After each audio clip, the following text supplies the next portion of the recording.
Fala você ligado aqui no canal, bora fazer um curta. E hoje eu vou falar sobre O Mistério do Relógio da Parede, que é o novo filme dirigido pelo Eli Roth, que é um cara que vocês conhecem primordialmente por aquele filme O Albergue, tanto o primeiro quanto o segundo, eu acho que ele dirigiu o terceiro também. E ele atuou no Bastardos Inglórios, ele foi o urso judeu, aquele cara com taco de beisebol nas costas. Você não espera que esse cara que dirigiu O Albergue, e que você tem a imagem dele associada ao Bastardos Inglórios, você não espera que o nome dele vai estar envolvido numa produção como O Mistério do Relógio na Parede, que é basicamente uma aventura bem infantil, daquelas pra passar na sessão da tarde mesmo. É um filme bem inocente, bem focado no público infanto-juvenil de desventuras em série e esse tipo de aventura fantasiosa pra crianças mesmo. Não que isso seja demérito de forma alguma, afinal de contas Harry Potter tá aí pra provar o contrário. Mas do que se trata O Mistério do Relógio na Parede? O filme aborda um garoto chamado Lewis, que depois que os pais dele morrem, ele vai viver com os tios dele, que são dois feiticeiros.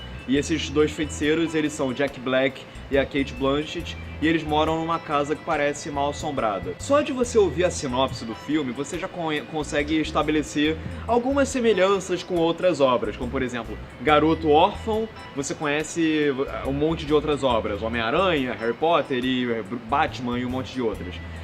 Morando com os tios, Harry Potter, Homem-Aranha e outros. Bruxos, Harry Potter.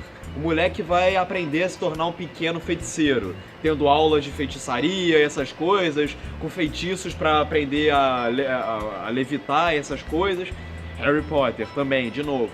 Só que não é tão Harry Potter assim. Aqui nesse filme a gente vê mais um lado mais de feitiçaria, de necromancia e essas coisas assim. Esse filme ele tem uma pegada mais Goosebumps, que o próprio Jack Black fez há uns 2 anos atrás, ou 3. E o filme ele tem essas limitações criativas. A narrativa dele não é das mais inspiradas. Ele parece, em alguns momentos, um cópia e cola de outras obras melhores. E além disso, eu acho que ele tem um problema muito sério, que é de foco narrativo. A história, ele não sabe muito bem qual história ele quer contar. O roteiro do filme é bem fraquinho de um modo geral. Primeiro porque ele é um filme coberto de clichês, como eu já falei, e segundo que a história do filme não tem um foco. Ele ao mesmo tempo quer contar o aprendizado do garoto a respeito da arte da feitiçaria, mas ao mesmo tempo ele também tem que lidar com a subtrama, que não é nem subtrama, é uma trama paralela mesmo, dos tios dele tendo que lidar com a volta de um morto muito louco que vai ameaçar todos eles. E o filme, ele tem essas duas tramas pra contar, e aí ele acaba se tornando mais confuso do que deveria, acaba se embolando no meio do caminho.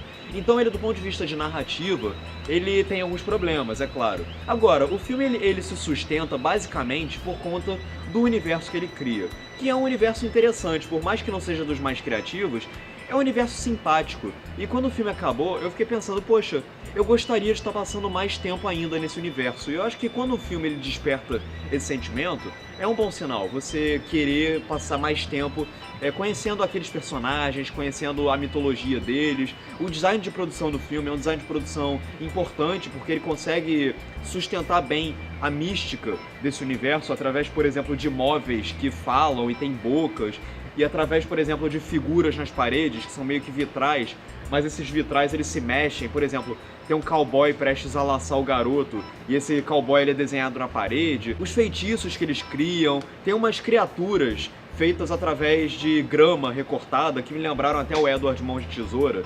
Tem um leão com asas que é feito de grama e que ele passa o filme inteiro cuspindo em cima dos outros.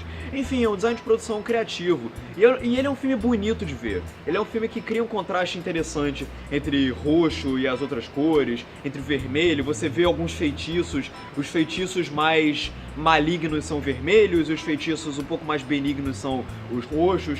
Então o filme ele é um filme bonitinho, por mais que ele peque de vez em quando no CGI, a computação gráfica do filme é um pouquinho artificial em alguns momentos, mas o filme ele se sai bem pelo universo que ele cria. E os personagens são personagens carismáticos, mesmo que eles não sejam dos mais expressivos. Por exemplo, o Jack Black, ele é um tio que ao mesmo tempo consegue ser divertido, mas ele ao mesmo tempo passa essa preocupação que ele tem com o garoto, mas sem deixar de passar a insegurança e o medo que ele sente. Embora o Jack Black ele tenha um problema, que é o seguinte: o Jack Black não é que ele seja um mau ator, não é que ele não tenha carisma, ele tem carisma, ele é um bom ator, ele é um cara divertido, mas ele se apegou ao longo dos anos a algumas muletas de interpretação, por exemplo, algumas caras e bocas, e a mania de fazer biquinho e os olhos de certa maneira esbugalhados, e parece que o Jack Black ele meio que se tornou uma paródia dele mesmo. É mais ou menos o mesmo que aconteceu com Christoph Waltz. Talvez tenha acontecido um pouquinho em maior escala com o Jack Black.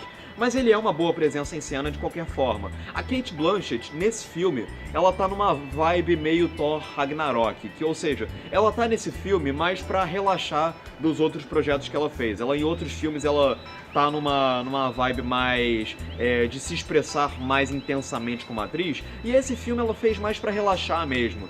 E ela se diverte, embora ela tenha uma tendência ao overreacting, que às vezes é um pouquinho perigosa nesse filme, mas ela se sai bem. E o garoto, que é o protagonista, eu esqueci o nome dele agora, ele também consegue encarnar bem as inseguranças do protagonista, todo o senso de jovialidade, de inocência. Ele tem medo de errar, mas ao mesmo tempo ele erra porque ele não quer perder os amigos, e a gente entende esses conflitos internos dele. Enfim, é um protagonista fácil da gente se relacionar, porque ele é um personagem bem clichê. Ele é um arquétipo bem fácil de elaborar, como é o Harry Potter, como é o próprio Homem-Aranha, enfim. Então é um filme sensacional? Nem de longe. É um filme razoávelzinho, divertidinho, mas que assim que você sai do cinema, você já começou a esquecer. Mas ele funciona basicamente por conta do universo que ele cria, mesmo que esse universo não seja nem de longe dos mais inspirados. Enfim, diga aqui nos comentários o que você achou de O Mistério do Relógio na Parede, o que você achou do filme, o que você achou das minhas opiniões, você concorda comigo ou você discorda de mim? Curte o vídeo, compartilha, se inscreve no canal, vê a crítica que eu escrevi pro vertentesdocinema.com, e é isso, um grande abraço e até a próxima.